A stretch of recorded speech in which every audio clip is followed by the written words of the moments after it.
Why does it always have to be about race? Let us explain. The World Wide Web has led to a plethora of options regarding what we read, buy, and share, and has incontestably changed the way we interact with the world. In the early 2000s, there was talk of a digital divide, a phenomenon that simply means some people have historically had less access to the internet than others. Racial minorities are significantly less likely to have broadband access than their white counterparts. Note that she said broadband. In 1998, 53% of whites had access to the internet, while only 38% of black people did. By 2009, this gap between blacks, whites, and Latinos begins to close off. Coinciding with the rise of smartphone technology. By 2016, this gap had nearly been eliminated completely. Today, the internet has been used as a catalyst for social and political change. Here's a quick recap of 2017. Remember when everyone bashed Kendall Jenner's Pepsi commercial? Or that time when our Aunt Maxine Waters was praised for reclaiming her time? What about when hashtag if they gun me down, which picture would they use was trending? Well, Black Twitter was the root of these trending Twitter topics of 2017. Black Twitter is one of the many examples in which a social media platform is used to affirm certain beliefs socially, economically, and politically.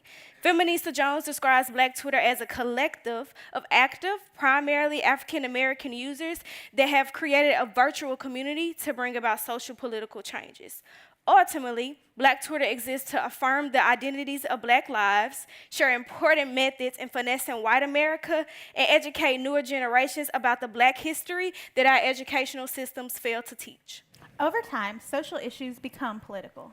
Not only do these interactions affect what we see go onto social media, but it also provides opportunities for change offline. We've seen many social movements arise from online platforms. Black Lives Matter, for example, started as a hashtag, and now it's used in many protests nationwide. This just goes to show that it has definitely changed the way we organize and talk about inequalities people of color face. We tend to interact with people who hold similar views as us on social media. This leads to the creation of community and mobility of ideas. However, this also means that we are constantly exposed to viewpoints that merely affirm our beliefs rather than challenge them. Thus, filter bubbles appear. This means that users only see what they are already used to seeing based on algorithms used to generate curated content. This impacts what we see on social networks, ads, even our Google searches. Here's an example. Cinthya frequently visits Facebook. While on Facebook, she typically clicks on mostly conservative links. With filter bubbles and without Cinthya's knowledge, Facebook figures out what she typically likes to read and makes sure more of it is presented to her on her Facebook feed. By being bombarded with affirmations of our own beliefs, we begin to assume that anything that opposes our own ideas are wrong and must be rejected. It impacts more than just our Facebook friends. Americans are increasingly using social media as their primary source of news. Race in the digital age means that while people of color have traditionally had to rely solely on newspapers to share information and ideas, today everyone has a voice online that can create change in a fast and easily shareable manner. News articles are a dime a dozen on our timeline, and sharing information is just a click away. This is shaping the cultural landscape of social media. This goes to show that our experiences offline impact who we are online, the information we share, and what we consume. Just recently, Black women were credited on social media for the election of Doug Jones in Senate. According to exit polls, 98% of Black women voted for Jones. President Trump's use of Twitter has been one of his most notable forms of communication throughout his campaign and so far in his presidency. His constant use of Twitter has earned him the title, the social media president. However, this has not come without controversy. I'm sure many of us are familiar with the term fake news, which refers to intentionally misleading information spread through news channels and, of course, social media. Fake news has led to a decline in trust within American media. The fact that a third of pro-Trump tweets and a fifth of pro-Clinton tweets came from automated accounts raises questions about the future of social media and politics. In 2017, we witnessed the end of net neutrality. The implications behind this are frightening for people of color.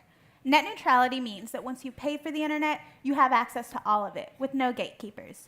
Internet service providers, or ISPs, could not favor or discriminate any particular website. Part of the reason why this is so controversial is because ISPs can now legally block, slow down content, or charge more for faster speeds. Part of the internet's power is that it is accessible to all.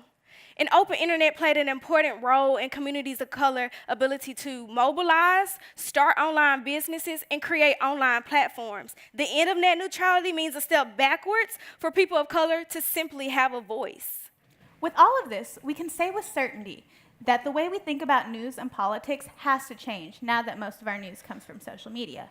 4 of 10 social media users admit to having blocked or minimized content due to political reasons, according to Pew Research.